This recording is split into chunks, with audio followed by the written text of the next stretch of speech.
அனைவருக்கும் வணக்கம். கதை நேரத்தில் மீண்டும் உங்களை சந்திப்பதில் மகிழ்ச்சி. இன்று நான் சொல்லப்போகும் நீங்கள் கேட்கப் போகும் கதை பாண்டிமாதேவி. எழுதியவர் திரு ந. பார்த்தசாரதி அவர்கள். அத்தியாயம் 13. சுசீந்திரம் கைமுக்கு தண்டனை. குணவீர பண்டிதர் வந்து உரையாடிவிட்டு போன மறுநாள் காலை மகாராணி வானவன் மாதேவிக்கு அரண்மனையில் இருப்பு கொள்ளவில்லை. அரச போக ஆடம்பரங்களின் நடுவே எல்லோரும் வணங்கத்தக்க நிலையில் இருந்தும் உள்ளத்தின் ஏதோ ஒரு பகுதி நிறையாமலே இருந்து கொண்டிருந்தது.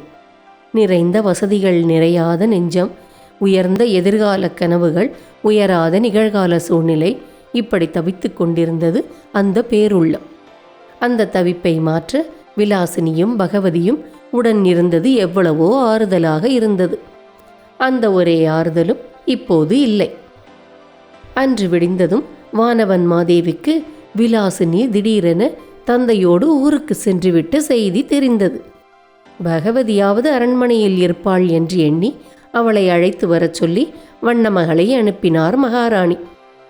பகவதி அரண்மனை எல்லையிலேயே காணப்படவில்லை என்று அறிந்ததும் அவருக்கு பயமும் கவலையும் உண்டாயிற்று. புவனமோகினியின் மூலம் அந்த செய்தியை மகாமண்டலேஸ்வரருக்கு சொல்லி அனுப்பினார். கோட்டாற்று துறவி எழுதி கொடுத்துவிட்டு போன அந்த பாடலை திரும்ப திரும்ப பாடச் சொல்லி கேட்க வேண்டும் என்று தோன்றியது மகாராணிக்கு. உலக வாழ்வின் அடிமூலத்துக்கும் அடிமூலமான கருத்தை அந்த பாட்டுக்குள் பொதிந்து வைத்திருப்பதாக அதை கேட்கும்போதெல்லாம் அவருக்கு ஒரு மனத்தோற்றம் உருவாயிற்று.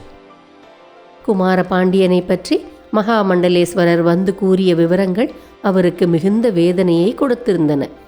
மகனை பற்றிய கவலை, மகன் ஆள வேண்டியதாயிருந்தும் அவனால் ஆளப்படாமல் இருக்கின்ற நாட்டை பற்றிய கவலை, மலர் போன்ற உள்ளம் கொண்ட மகாராணிக்கு இத்தனை கவலைகளையும் சற்றே மறந்து புனிதமான சிந்தனைகளில் ஈடுபட அந்த பாடல் உதவி செய்தது. விலாசினியாவது பகவதியாவது உடனிருந்தால் மனம் விட்டு பேசிக்கொண்டிருக்கலாம், அல்லது ஆடல் பாடல்களில் சுவையான அனுபவத்தில் தன்னை மறக்கலாம். அவர்களும் அரண்மனையில் இல்லை. மகாமண்டலேஸ்வரர் அந்த புறப்பகுதிக்குள் அதிகம் வருவதில்லை. அன்று குமார பாண்டியனை பற்றிய உண்மை நிலைகளை அவர் வந்து தனிமையில் கூறிய போதே மகாராணிக்கு தாங்க முடியாத துயரம் அழுகையாக பொங்கிக் கொண்டு வந்தது. வீணாக அடிக்கடி மகாராணியாரை சந்திக்கச் சென்று எதையாவது கூறி அவர் மனதை உணர்ச்சி நெகிழுமாறு புண்படுத்தக்கூடாதென்றுதான் அரண்மனைக்குள்ளேயே இருந்தும் அதிகமாக மகாராணியை காணாமல் இருந்தார் மகாமண்டலேஸ்வரர். கோட்டாற்று பண்டிதரையும் நினைத்த போதெல்லாம் வரவழைத்து அவர் பெருமை குறையும்படியாக நடந்து கொள்ள முடியாது. சொன்னதை கேட்கவும் கேட்டதை கொடுக்கவும் எத்தனை பணிப்பெண்களோ இருந்தார்கள். யார் இருந்தால் என்ன, யார் போனால் என்ன, நாட்டுக்கெல்லாம் அரசி கூட்டுக்குள் கிளியாக உள்ளம் குலையவே வேண்டியிருந்தது. மண்ணின் உலகத்தில் பாண்டி நாட்டுக்கு தேவியாயிருக்க முடிகிறது. மனதின் உலகத்திலோ ஏழையிலும் ஏழை போல வெறுமை சூழ்கிறது. ஒரே சுவை, கலப்பற்ற தன்மை, உள்ளும் புறமும் நினைவும் கனவும் எங்கும் எதுவும் சூன்யமாய் பாழ்வெளியாய் போய்விட்டது போன்ற தாழ்வு மனப்பான்மையை உண்டாக்கும் தனிமை அது. ஏழை கந்தல் துணிகளை இழுத்து போர்த்தி குளிரை போக்கிக் கொள்ள முடியாதது போல் வலுவில்லாத நினைவுகளால் மனத்திடம் கிட்டமாட்டேன் என்கிறது. மகாராணி அந்த பெரிய மாளிகையில் சிறிதும் நிம்மதியின்றி இருந்தார். குமார பாண்டியனை பற்றிய நினைவுகள், நாட்டின் எதிர்காலம், போர் வருமோ என்ற பயம் எல்லாம் ஒன்றாய் கூடி நின்று ஓடு ஓடு என்று அந்த தனிமையிலிருந்து எங்கோ துரத்துவது போல் இருந்தது. சொற்களின் பொருள் வரம்புக்குள் இழுத்து பிடித்து விளக்க முடியாத ஒரு தாபம், ஆத்மதாபம், அகன்ற மாளிகையின் நீண்ட இடங்களை கடந்து உயர்ந்த மதில்களுக்கு அப்பால் எட்ட முடியாத உயரத்துக்கு போய்விட வேண்டும் என்று உந்தி தள்ளுவது போல் உள்ளத்தில் குமிழியிட்டது. தேவி, உணவருந்துவதற்கு எழுந்தருள வேண்டும் என்று ஒரு பணிப்பெண் வந்து அழைத்தாள். மகாராணி பதில் சொல்லவில்லை. நீ போய் வண்ணமகள் புவனமோகினியை வரச் சொல். பணிப்பெண் உணவருந்துவதற்கு அழைத்ததையே காதில் போட்டுக்கொள்ளாமல் அவளை வேறொரு பணிக்கு ஏவினார் மகாராணி. சிறிது நேரத்தில் வண்ணமகள் வந்தாள். புவனமோகினி, நான் உடனே தானுமாலய விண்ணகரத்துக்கு புறப்பட வேண்டும். சுசீந்திரத்துக்கு சீவிகை ஏற்பாடு செய். நீயும் உடன் வர வேண்டும். முன் தகவல் இல்லாமல் உணவருந்தாமல் திடீரென்று இப்படி மகாராணி கோவிலுக்கு புறப்பட வேண்டும் என்று கூறியதை கேட்டு புவனமோகினி திகைத்தாள். தேவி, தாங்கள் இன்னும் உணவை கூட முடித்துக் கொள்ளவில்லையே, அதற்குள்? பசி இப்போது வயிற்றுக்கல்ல, ஆன்மாவுக்கு. கேள்வி கேட்டுக்கொண்டு நிற்காதே, போய் உடனே ஏற்பாடு செய். வண்ணமகள் பதில் பேச வாயிழந்து சீவிகை ஏற்பாடு செய்வதற்காக சென்றாள். படை வீரர்கள் துணை வராமல் தனியாக மகாராணி எங்கும் புறப்படக்கூடாதென்று அன்று கன்னியாகுமரியில் வந்த ஆபத்துக்கு பின் ஏற்பாடு செய்திருந்தார்கள். ஆனால் அப்போதிருந்த மனநிலையில் யாருக்கும் தெரியாமல், யாருடைய பாதுகாப்புமின்றி சுசீந்திரத்திற்கு போய் வர முடிவு செய்திருந்தார் மகாராணி. மகாமண்டலேஸ்வரருக்கோ மெய்க்காவற் படை வீரர்களுக்கோ தன் புறப்பாட்டை பற்றி அவர் தெரிவிக்கவே இல்லை. படிவாரங்கள் புடைசூழ ஆரவாரம் நிறைந்த அரச மரியாதைகளோடு கோவிலுக்கு செல்வது, நான் மகாராணி, எனக்கு பெருமை, பீடு, பதவி எல்லாம் உண்டு என்று பெருமையை அனாவசியமாக அறிவித்து கொண்டு போவது போல் வெறுப்பை உண்டாக்கிற்று. அவர் எண்ணினார், உலகத்தின் கண்களுக்கு நான் பாண்டிமாதேவி, ராஜசிம்மனின் கண்களுக்கு அன்னை. ஆனால் தெய்வத்தின் கண்களுக்கு நான் ஓர் அபலை பெண். எளியவன் செல்வந்தனுக்கு முன் இரவல் நகைகளையும் ஆடை அணிகளையும் பூண்டு தன்னை பெரிதாக காண்பித்து கொள்ள முயல்வது போல் அபலையாக இருந்து கொண்டு அரசியாக பெருமை கொண்டாடக்கூடாது. சீவிகையில் புவனமோகினி ஒருத்தியை மட்டுமே துணைக்கு ஏற்றிக்கொண்டு தனிமையாக புறப்பட்டார் வானவன்மாதேவி. கோட்டையின் 2 வாயில்களிலும் மிகுந்த காவல்காரர்கள். ஐயோ, இப்படி மகாராணி தனிமையாக போகிறார்களே என்று வருந்தத்தான் முடிந்தது. தடுப்பதற்கு அவர்கள் யார்? எல்லா பெருமையும் உள்ளவள் இல்லாதவளைப் போல் போக விரும்பும்போது யார்தான் அதை தடுத்து நிறுத்த முடியும்? அது நன்றாக பட்டு திரையிட்டு மூடப்பெற்ற சீவிகையாதலால் சுசீந்திரத்தை அடைகிற வரையில் அதில் மகாராணி வானவன்மாதேவியார் போகின்றார் என்ற பெரிய உண்மை இடைவழி ஊர்களில் இருந்த மக்களுக்கு தெரியாமலே போய்விட்டது. தெரிந்திருந்தால் எவ்வளவு பெரிய கோலாகலமான வரவேற்புகள் கிடைத்திருக்கும்! எத்தனை ஆரவாரமும் மக்கட்கூட்டமும் சீவிகையின் இருபுறமும் நிரம்பி வழிந்திருக்கும்! அந்த மாதிரி சாலைகளில் எத்தனையோ செல்வ குடும்பத்து பெண்கள் அந்த மாதிரி பல்லக்குகளில் போவது வழக்கம். அதுபோல நினைத்து கொண்டு அதை விசேடமாக கவனிக்கவில்லை மக்கள். சீவிகை சுமந்து செல்வோருக்கும் கூறக்கூடாது என்று முன்னெச்சரிக்கை செய்யப்பட்டிருந்தது. தானுமாலய விண்ணகரத்தின் கோபுர வாயிலில் மகாராணியும் புவனமோகினியும் இறங்கிக் கொண்டார்கள். கோவில் முன்புறமும் உள்ளேயும் கூட்டம் அதிகமாக இருந்தது. தேவி, இன்றைக்கு இந்த கோவிலில் உள்ள தெய்வ நீதி மண்டபத்தில் ஏதோ ஒரு முக்கியமான வழக்கில் தீர்ப்பு கூறி கைமுக்கு தண்டனை நிறைவேற்றப் போகிறார்களாம். இவ்வளவு கூட்டமும் கைமுக்கு தண்டனையை காண்பதற்கு கூடியிருக்கிறது என்று புவனமோகினி விசாரித்து கொண்டு வந்து கூறினாள். சாதாரண உடையில் சாதாரண பெண்களைப் போல் கூட்டத்துக்குள் புகுந்து சென்ற அவர்கள் யாருடைய பார்வைக்கும் படாமல் தப்பியது வியப்புதான். புவனமோகினி, இந்த கோவிலுக்கு வந்தால் மட்டும் ஒரு சிறப்பு. இங்கே படைத்து காத்து அழிக்கும் முப்பெருங்கடவுளரின் ஒன்றுபட்ட அம்சத்தை தெய்வமாக வணங்குகிறோம். மகாராணி வண்ணமகளிடம் கூறிக்கொண்டே சன்னதிக்கு முன் சென்று வணங்கினார். அர்ச்சகர் அருகில் வந்து பார்த்து அடையாளம் கண்டுகொண்டார். அவருக்கு கையும் காலும் பதறி நடுங்கின. தேவி, இதென்ன கோலம்? இப்படி தனியாக? சரியாக பேச முடியாமல் வாய் குழறியது அவருக்கு. ஆள்காட்டி விரலை இதழ் வாயிற் பொருத்தி பேசாமல் இருக்குமாறு அர்ச்சகருக்கு ஜாடை காட்டினார் மகாராணி. அவர் அடங்கினார். கை கூப்பி வணங்கிக் கொண்டே நெடுநேரம் நின்றிருந்தார் மகாராணி. முகத்திலும் கண்களிலும் தெய்வீக நிலை ஒளிர்ந்தது. உலகத்தை மறந்த பெரு நிம்மதியில் திளைக்கும் ஓர் அருள் இன்பம் சிறிது நாழிகை தொடர்ந்தது. வழிபாடு முடிந்தது. அர்ச்சகரே, இன்று ஏதோ கைமுக்கு தண்டனை நடைபெறுகிறதாமே? வரும் வழியில் இருந்த கூட்டத்தை பார்த்து இவள் விசாரித்து கூறினாள். அது என்னவென்று விவரம் சொல்லுங்கள் மகாராணி கேட்டார். தேவி, தங்களுக்கு தெரியாததொன்றுமில்லை. நாஞ்சில் நாட்டின் எப்பகுதியில் தெய்வ குற்றம், ஒழுக்கக்கேடு முதலிய பேரநீதிகள் செய்தவர் மீது அவ்வநீதிக்கு ஆளான எவர் வழக்கு தொடர்ந்தாலும் அவ்வழக்கை 12 தலைமுறைகளாக இந்த கோவிலில் உள்ள தெய்வ நீதிமன்றத்தார் தீர விசாரித்து தீர்ப்பு கூறி வருகிறார்கள். குற்றம் செய்தவர்கள் கைமுக்கு தண்டனை பெறுகிறார்கள். இக்கோவிலில் தெய்வ நீதிமன்றத்தார் கைமுக்கு தண்டனைக்கென்றே ஒரு பெரிய நெய் கொப்பரையும் பொன்னார் செய்த நந்தி சிலை ஒன்றும் வைத்திருக்கின்றதை தாங்கள் அறிவீர்கள். தண்டனைக்குரியோராக தீர்ப்பு பெறுவோர் கொப்பரை நிறைய காய்த்து கொதிக்கும் நெய்க்குள் கையை விட்டு அடியில் கிடக்கும் பொன் நந்தியை வெளியே எடுக்க வேண்டும். தென்பாண்டி நாட்டிலே பெரிதாக நினைக்கப்படும் இந்த தண்டனை கடந்த 4-5 ஆண்டுகளில் எவருக்குமே அளிக்கப்படவில்லை.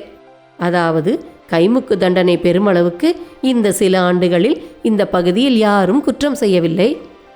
சென்ற திங்களில் திருவட்டார ஆதிகேசவ விண்ணகரத்தில் வழிபாட்டுரிமையுடைய சோழிய அந்தனர் ஒருவருடைய புதல்வன் அதே விண்ணகர கோவிலின் விலை மதிப்பற்ற பொன் அழிகலன்களை திருடிக்கொண்டு யாரிடமும் சொல்லிக் கொள்ளாமல் திடீரென்று எங்கோ மறைந்து விட்டான். சோழிய அந்தனர் தன் மகன்தான் திருடி சென்று விட்டான் என்பதை அறிந்திருக்கிறார். புதல்வன் செய்தது குற்றமே என்று தயக்கமின்றி சுசீந்திரம் தெய்வ நீதிமன்றத்தாருக்கு அக்குற்றத்தை அறிவித்து விட்டார் அவர்.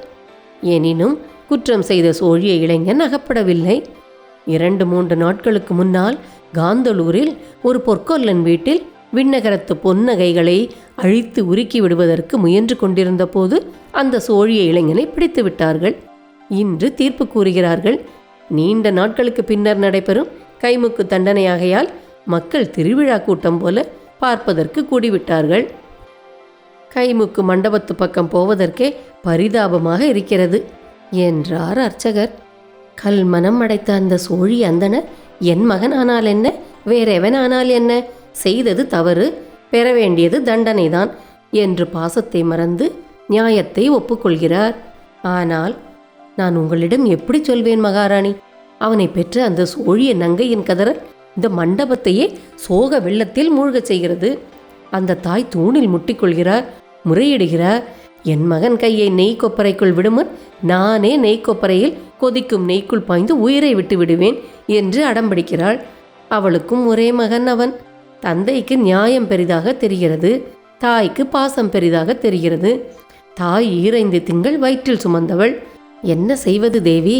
தாயாக இருந்தால்தான் மகனை உணர முடிகிறது, அடியனாக இருந்தால்தான் தெய்வத்தை உணர முடிகிறது, ஆண்டவனாக இருந்தால்தான் அடியானின் வேதனையை தெரிகிறது.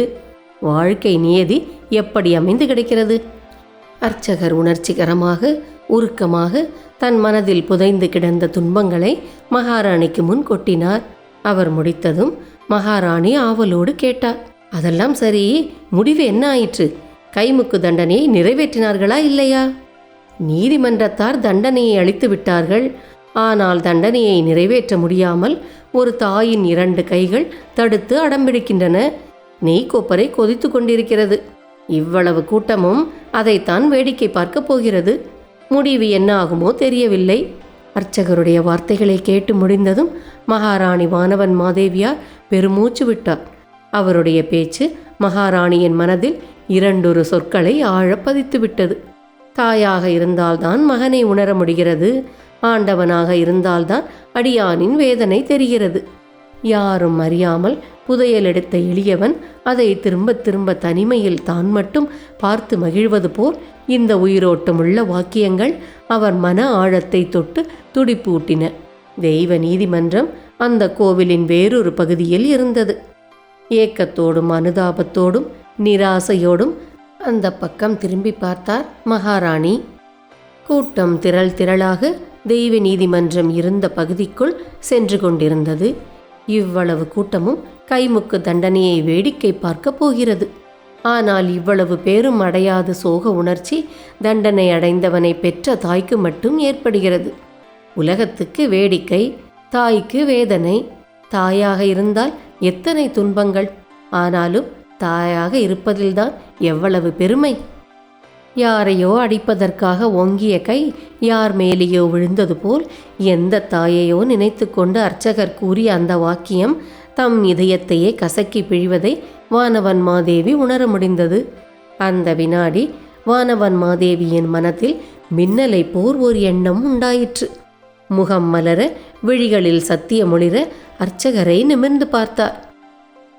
அர்ச்சகரே, நீங்கள் எனக்கு ஒரு சிறு உதவி செய்ய வேண்டும். இவ்வளவு பெரிய கூட்டத்தை கடந்து உள்ளே போய் கைமுக்கு தண்டனை நிறைவேறும் இடத்தில் நான் இங்கு வந்திருப்பதை வெளிக்காட்டிக் கொள்ள எனக்கு விருப்பமில்லை. நீங்கள் தயவு செய்து இந்த பணிப்பெண்ணையும் உடன் அழைத்து சென்று அந்த சோழிய நங்கையை மட்டும் இங்கே தனியாக கூப்பிட்டு கொண்டு வர ஏற்பாடு செய்யுங்கள்.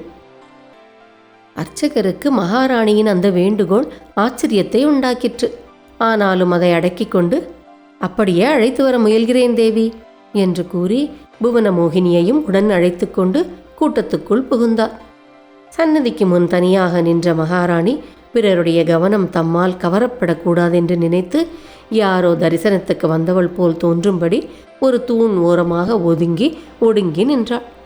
பாண்டி நாட்டின் மாபெரும் தாய் போன்ற அந்த தேவியின் மனம் எங்கோ ஒரு சிறிய ஊரின் கோவிலில் தொண்டு செய்யும் அர்ச்சகரின் மனைவியான மற்றொரு தாய்க்காக நெகிழ்ந்து உருகியது. உலகத்தில் எங்குமே எதற்காகவும் தாய்க்குலம் மனவேதனை படக்கூடாதென்ற மாதிரி ஒரு பரந்த கருணை அந்த மகாராணியின் நெஞ்சில் ஒரு சில கணங்களில் வந்து நிறைந்து கொண்டது. ஒரு தாயின் துன்பத்தை உணர இன்னொரு தாய். ஆஹா, உலகத்து தாய்க்குலத்தின் இணையற்ற பெருமை அது. அர்ச்சகரும் புவனமோகினியும் எப்படியோ அந்த சோழிய நங்கையை அழைத்து வந்து விட்டனர். அவளை சுற்றி ஒரு சிறு கூட்டமும் வந்தது. அழுது அழுது சிவந்த கண்கள், வெளிரிய முகம், கலைந்த கூந்தல், முகம் முழுவதும் தன் மகனின் உயிர் காப்பதற்கு வீறு கொண்டெழுந்த தாய்மை வெறி. பார், இதுதான் உலகத்தில் தாய்மை துடிப்பின் உண்மை ஓவியம் என்று எழுதி ஒட்டியிருப்பது போன்ற முகம் அவளுக்கு. அவளை சுற்றிலும் வைத்தியத்தை பார்க்க வருவது போல் தொடர்ந்த வந்த கூட்டத்தை அர்ச்சகர் ஏதோ சொல்லி அதட்டி விரட்டினார். அந்த தாயும் அர்ச்சகரும் புவனமோகினியும் மகாராணி நின்று கொண்டிருந்த தூணுக்கு அருகே வந்தனர்.